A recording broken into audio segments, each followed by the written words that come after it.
Hey there! Thank you for tuning into Duck Bricks, and happy birthday Ninjago!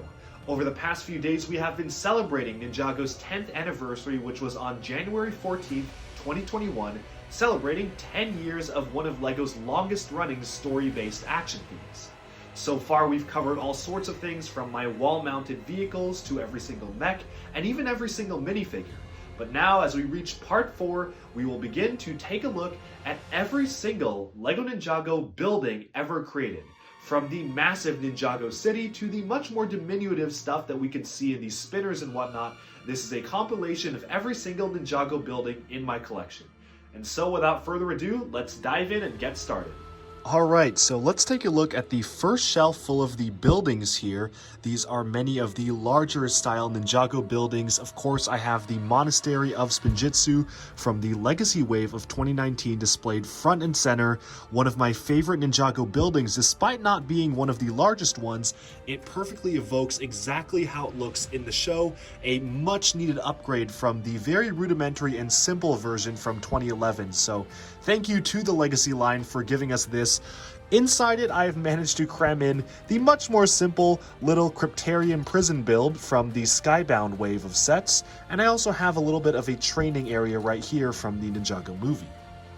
Over here we have bits and pieces of some of these smaller side builds of some sets, but this is the Sons of Garmadon lair, as well as some stuff from the Tournament of Elements line like this jungle trap right here.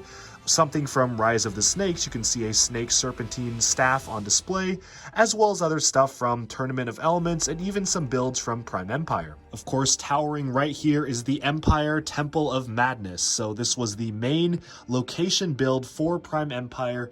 You can see the names of some characters up the top and some of these special blades for Prime Empire, and spinning this blade actually causes the front to open up and the sign to say game over, and usually that would reveal the Unagami figure, although of course I have him on display with the rest of the minifigures and not in his temple at the moment.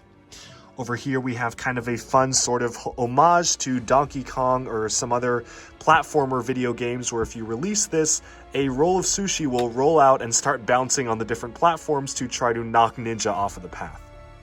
Right back behind the Temple of Madness, we have the Skull Sorcerer's Dungeon. So this is another very cool set. You can see a very expertly done brick-built skull on the front here. So one of the coolest facades that they've really built into a Ninjago villain building here. And you can see up here, you even have this part that can combine like so, or you can pull the lever and actually have it separate apart depending on how you want to display it. So all sorts of things, and it actually does continue all the way along here, and turning this will actually cause certain things to spin on the center, and you can even control the movement of the gate. One of the most interesting features of this build can be seen right here. Pushing forwards here can cause the lava flow to part and allow someone to enter the dungeons right there. So a really cool play feature. Overall, just a great set, a great piece of artwork and rock work and building here. And you actually have kind of a side build. This was actually one of the other sets that featured some of the other caves inside the mines of Shintaro that connect to the set. So it all connects all the way around. Back here we have yet another one of the more modern villain buildings, although this one is not quite as impressive as some of the other ones. For example, this is the Ice Emperor's Temple. So you can see right here, it's a full ice fortress, a little bit hard to see back there, but you can see the throne all the way in the back. But this one is the most like a facade out of all of them. You really just have these two towers and archways moving forwards, and it just extends to the back for the throne room back there. So I think these ones are a little bit more interesting as villain designs, although that one still is pretty solid. Towering all the way in the back is the tower from the City of Styx. So this one was from the Possession Wave in 2015. It was the ghost-fied version of the, well, regular City of Styx, but of course this has been possessed by ghosts, and it's all glowing up in dark blue and the green color, which is not unfortunately glow in the dark, it's just their spring yellowish green, but it still looks very cool, very ghostly, and in fact I couldn't get the top spire to even fit on the shelf, so I had to bend it forwards, which is actually a large action figure or construction sphere launcher, so you do get that.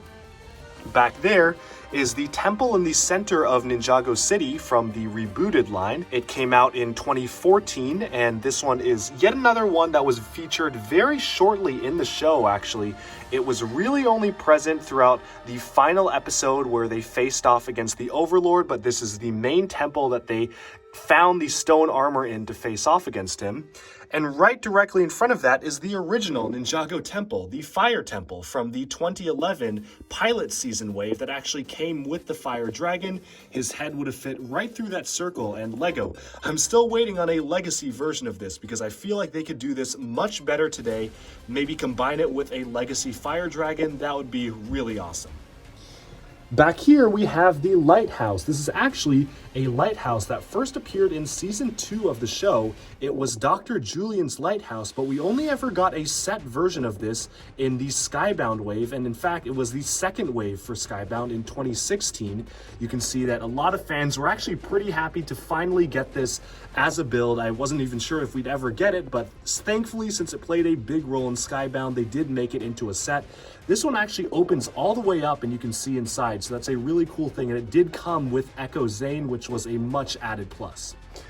In the back there we have one of the less interesting villain layers. It's Garmadon's villain lair from the Lego Ninjago movie. It's essentially supposed to be a large volcano, although it's really only just 2 walls that are kind of angled sideways, so again, not much to see there. You can see I actually left Garmadon on his perch there though, because he just kind of completes the scene there.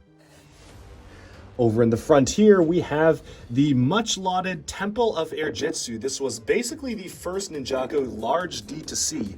It came out for the Possession Wave in 2015, although it only really was used frequently in the show after the Possession Wave, and specifically the Ninja never actually started using it as their headquarters until after Day of the Departed, at which point they only used it as HQ for 1 season, which was Hands of Time, and then promptly forgot about it and it never appeared in the show again after that season. So unfortunately didn't get too much screen time for what it was worth, but it is a really great building.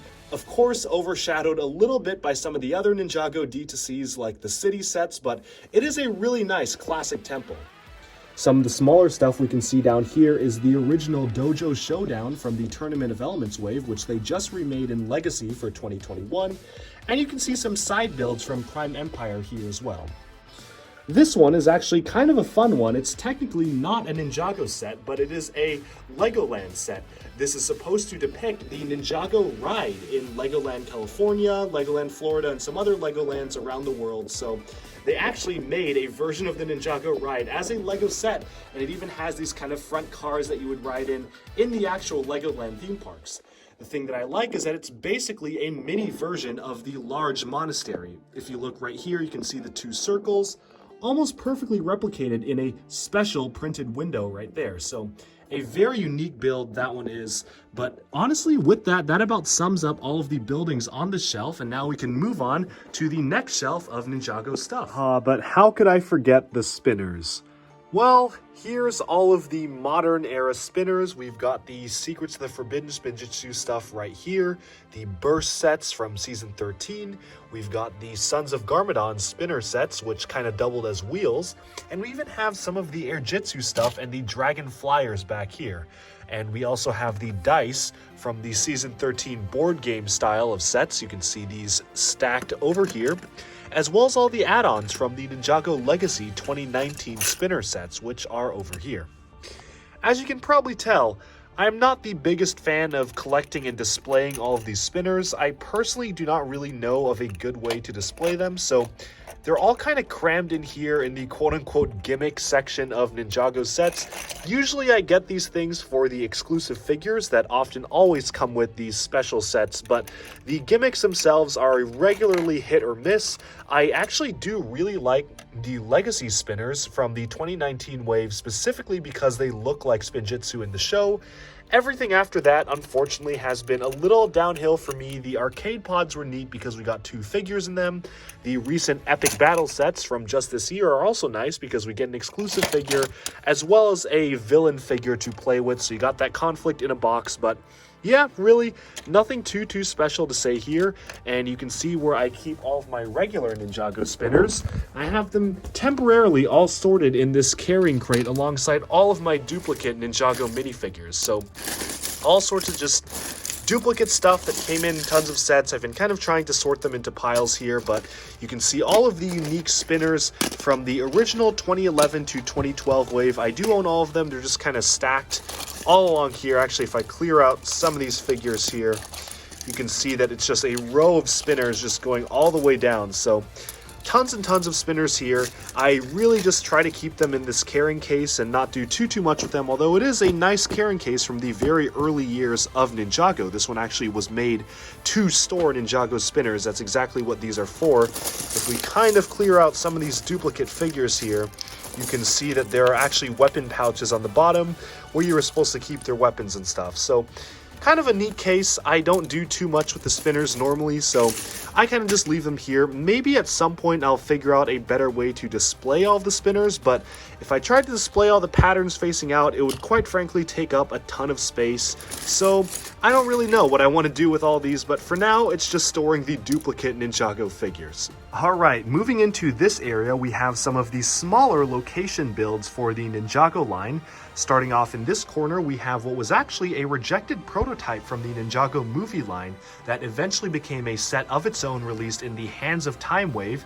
This is the Blacksmith Shop that Kai and Nia's parents, who are Rei and Maya, could be found in Season 7 Hands of Time. It's actually quite a charming build, especially for its time. One of the better small buildings that we ever got. And yes, this one actually does open up all the way. I've actually put in some other platforms inside, but you can see they have a lot of pretty neat detailing up here, and it really actually does look quite good from the front with this large window, although it is pretty open from the top and it's flat back, so it's a little bit less substantial than it looks, but it does look really nice kind of displayed as a corner piece right here. In fact, as a fun fact, the set that actually this was a prototype for was the Ninjago movie Temple right here. So you can see it was a massive upgrade in scale, where they essentially took what was this build and turned it into this. So can you see the similarities? Because I can't, but as you can see, this is kind of an example of how drastically sets can change in development, especially where movies are concerned. They took that concept and turned it into something much bigger. But then moving on, we have some of these side builds from the Temple of Irjitsu. So these actually are supposed to go alongside the temple, but in interest of saving space and allotting a much taller space to the taller buildings over there and using this as a much shorter space, I decided to relocate these side buildings here. You can see the other one right behind it. These ones actually, and this one in particular, remind me a lot of the classic Lego castle lines. Specifically, the way that this bluer one is built here reminds me of the medieval market village from Fantasy era, so that is a pretty nice callback. This right here is a very small side build representing Wu's tea shop, which came in some of the possession sets. Specifically, this was the Wu's dragon set that it came in. And over here, if you ignore the classic town car, which I will get out of the way, this is the Master Falls set from the Ninjago movie. Just a really well done bridge, to be honest. Nothing else much to it, but it was a great set for the price, especially it was a very small and cheap set. And it came with a ton of different characters with the Kai, Garmadon, and Wu. And actually these blue Technic pieces here are to allow minifigures to stand on them and do battles. So it is a kind of fun and neat display piece. We don't actually often get smaller location build sets from Ninjago a lot, so this one was pretty nice to get. Up here is a recent addition to my collection. It is the Legacy Tournament of Elements set. This is supposed to evoke Chen's temple on his island, which it actually really accurately does, right down to the fact that one of these vases, I don't know which one, but I think it's this one, actually has a hidden jade blade inside of it. Yep, if you open this up, they actually have a hidden jade blade inside, just like in the show. So this set is very accurate to how it appeared in the show. I really do like that, and it is a clear improvement over the previous Dojo Showdown, which I showed you earlier. Up here, speaking of Tournament of Elements, is the quote-unquote Enter the Serpent set. It was literally called Enter the Serpent. Now, a lot of concept art and even the set art showed the front centerpiece snake head here coming to life and actually turning into a large snake. Of course, this never happened in the show itself, although Klaus did have a large purple anacondrae, so maybe that's kind of what this is supposed to represent, although it never actually transformed from a statue. Over here, while it does look like it's in the same vein, this one actually was from a few years earlier. It was packaged alongside the Ultra Dragon set. This one actually is supposed to represent one of these statues in the City of Ouroboros, which was one of the main locations in the 2012 Season 1 Rise of the Snakes. Over here is another anacondrae side build that came with Zane's Titanium Dragon. And we have yet another training diorama thing from the Lego Ninjago movie or Legacy lines. I don't recall which one exactly this one's from. And we have a juniors or 4+ hold for Kai's sword here. It actually came in the Legacy Jay's Jet. So this one's actually a pretty recent one. Over here we have the bridge for the Temple of Irjitsu, kind of just tucked in the corner here to save space. And back here is parts of the Irjitsu Battlegrounds. It was a very strange set featuring some parts that have really only been used in Ninjago once, but they had this whole racket system where if you pull it, you can cause the Irjitsu spinners to, well, spin on the ground, which, I mean, they're Irjitsu spinners. I don't know why you would really want to do battle with them on the ground. It didn't make too much sense to me, but they did actually incorporate this entire new launching feature for the set, and it actually does extend all the way around to this other spinner right here. So you can kind of imagine if you remove these other buildings just how long this set is. So a very strange one. We don't really get any combat arena sets from Ninjago too often outside of the initial ones from the 2011 wave. So it was kind of strange to get one all the way in 2016 for Day of the Departed. That being said, this was a filler wave to make up for the Ninjago movie getting delayed, so maybe they were just kind of running out of ideas. Back here is a side build from the City of Styx set I mentioned earlier. Just didn't make too much sense to me to put on the tall sets category because this one's pretty short in and of itself. And right behind it, you can see the Temple of Resurrection from the Sons of Garmadon line. This actually has a fun feature where, let's see if I can trigger it from back here. Oh yeah, you can actually push this all the way down and cause it to look like an evil face looking at you with 2 red eyes and a mouth. So kind of a fun feature to have for a building. Not many Ninjago buildings have features like this, and you can see that it can be reset all the way back up to just show the regular temple-size building. So that is a pretty neat feature, kind of a unique and strange one for a Lego set. So I do actually quite like this temple. Over back here is the very simple and rudimentary Temple of Light from 2013. I really hope they do a legacy version of this temple. It honestly really needs a remake because it was super simple and was packaged with the golden mech. And now that we've gotten a legacy golden mech, maybe it's time to give us a legacy Temple of Light. So crossing my fingers, we will get that. And all the way back here is the actually very impressive Dragon Pit from 2019. It features the skull of what allegedly was supposed to actually be the Ultra Dragon that they managed to capture and turn into a throne. So it's a pretty cool and kind of metal feature. You can see right there having the dragon skull throne. But this was a pretty substantial set, although a lot of it is mostly a facade. That being said, there actually does have some chunks to it. You can see that as we move along, there's kind of an archer station up at the top, and that one you can actually repurpose as a jail cell near the bottom of it as well. If I can get my camera all the way in there, you can kind of see how it kind of extends all the way to the bottom right there. But then moving along here, we can see that one of the next buildings here came from the 2016 Skybound wave. That is this one right here. It was supposed to represent Tiger Widow Island. There was a little bit of a temple that was shown in the show, although it wasn't really hinted at being an established building. It was really just there for show. The one thing I do quite like about this one is that the decorations here remind me a lot of the Islanders sub-theme from Pirates, which, if you don't know what that is, I do have an Islanders set down here. I think it's just a combination of the blue, yellow, and red, especially used on these sails for Islander stuff, that really caused this to be very reminiscent of those kinds of designs, especially because it was on an exotic island. And we're actually seeing a lot more Islander type sets coming up later on this year in March when the Island sets release finally for season 14. Back here, unfortunately, the skeleton's missing a bit of an eyebrow there. I'll have to fix that. But this is Garmadon's Dark Fortress, the first Ninjago villain building. Again, it's not really that impressive by today's standards. I don't necessarily even know if I want a legacy remake of this, because I think there are more interesting stuff to focus on, but it is there. This whole skull actually detaches and becomes a skull spider, so that's actually pretty nice. Over back here, we have the two guards that guarded the gates to Garmadon's old house from the Ninjago movie. They came to life in the sets, but in the movies they were just still statues, and they never actually came to life. So that is too bad. Probably just a canned feature in the script, but it is kind of interesting that we got actually two identical builds for these.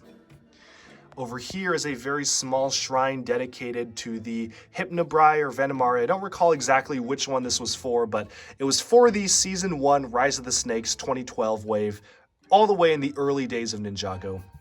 And then back here we have the entrance to the Samurai X Cave that was part of the Samurai X Cave Chaos set that came out in 2016. Now this one has an incredible feature where you can actually assemble a jet on an assembly line. If you push a button in the center of the model, different components of a rocket actually come and click together. So such a cool set to me. I think that that's such a really cool feature to have in a set.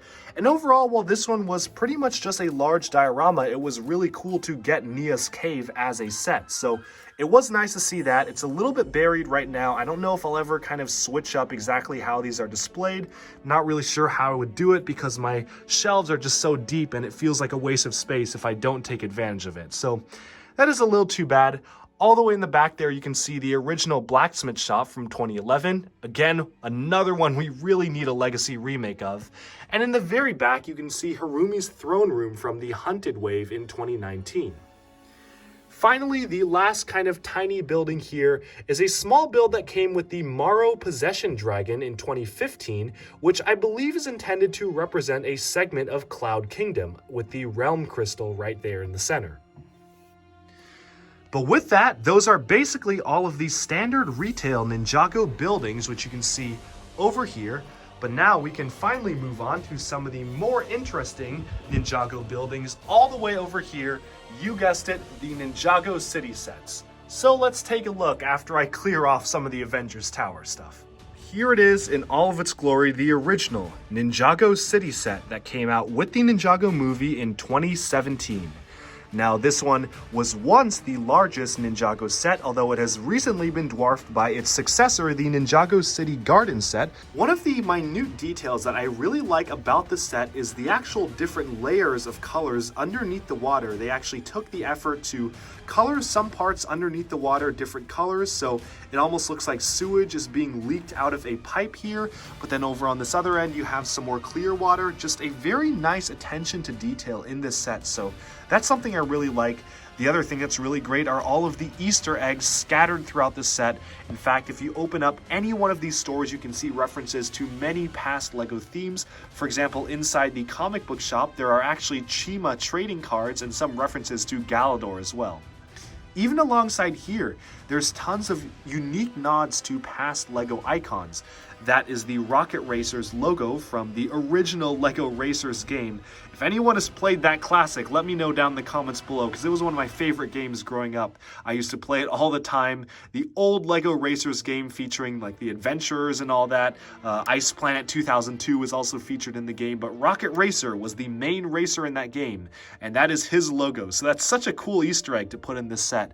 Over here, we actually have a nod to some of the Island Extreme stuff. LEGO's first game was LEGO Island, and they later on followed it up with Island Extreme, so it makes perfect sense they pay homage to it in one of these larger sets like so.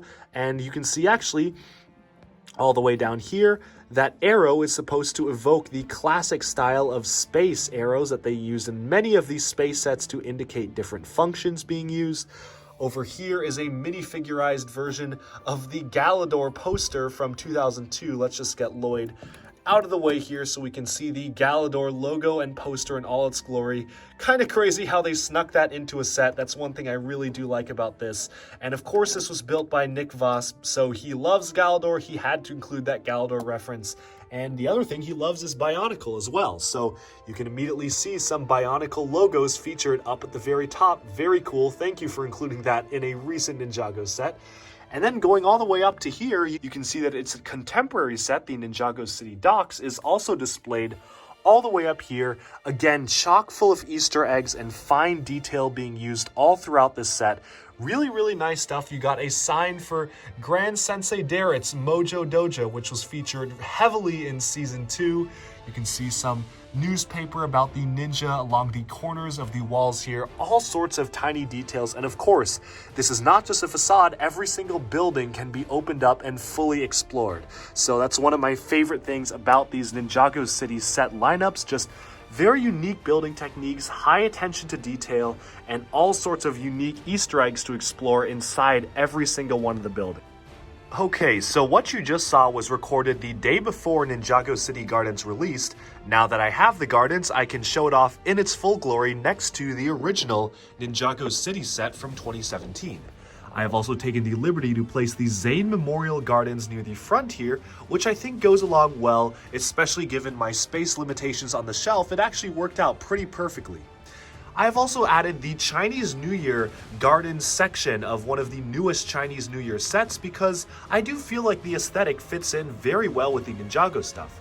Funnily enough, if you look at the pond detail here of this Ninjago set, and we move over to that Chinese New Year set, you can clearly see that the detailing on this Chinese New Year set of the gardens and the water pooling on the pond here actually is the exact same building technique that they use for the Ninjago City sets. What's more is that the connection points on the side of the building actually mirror the exact connection points of the Ninjago City sets. Could this be a coincidence? I'm sure it's not. It's almost like they were meant to combine. So here's one half of it, and I have placed the other applicable half all the way over here. So there it is right there. But moving on to Ninjago City Gardens itself, now this is packed full of details. I'm actually not going to go that in-depth because I do have another video planned where I will go in-depth into the Easter eggs of the Ninjago City Gardens. I don't know at the time of this release whether that video is already out. If it is, I'll put a link in the description. Or if it's not out yet, then look forward to that video. So I'm not going to go too much in-depth, but suffice to say that there are a ton of details here. And the really nice thing about this set is that from the backside, which I'll be showing in that other video, it looks a lot better than the original Ninjago City. Some of the highlights include the Ninjago City Museum piece, which is right here, including Misako showcasing all of the different historical works from the world of Ninjago. We also have a very uniquely built tower that, honestly, I kind of wish that they just did the Borg Tower figurehead there instead. I mean, they had the opportunity to do a tower for Ninjago Legacy. Sure, this one might use some more interesting building techniques and might be a little bit more striking on a shelf, but imagine if they just put the top of Borg Tower right there. That would have been really amazing. But even beyond that, you can see down the lower levels there's some very lush foliage with the tree growing right through the center here, of course giving the gardens its name. And we even have a very interesting centerpiece placard here. These are the Prime Empire armor pieces used for Season 12, Prime Empire, where the ninja went into the digital world. So they've actually reused that armor piece in a very nice parts usage. Zooming out, you can see all sorts of other details, including a homage to one of the classic LEGO lines of space, Ice Planet, this time called Ice Planet Ice Cream. But now with that, we've about summed up every single Ninjago building from the city to the gardens to the docks to all of the other Ninjago buildings in the collection.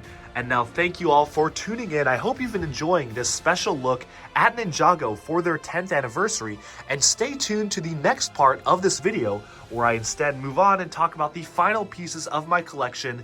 That is the hanging sets from the ceiling, be it the Destiny's Bounties or the dragons. There is so much to see here and do, and I can't wait to show you every single hanging Ninjago set. Thanks for watching, and stay tuned for next time.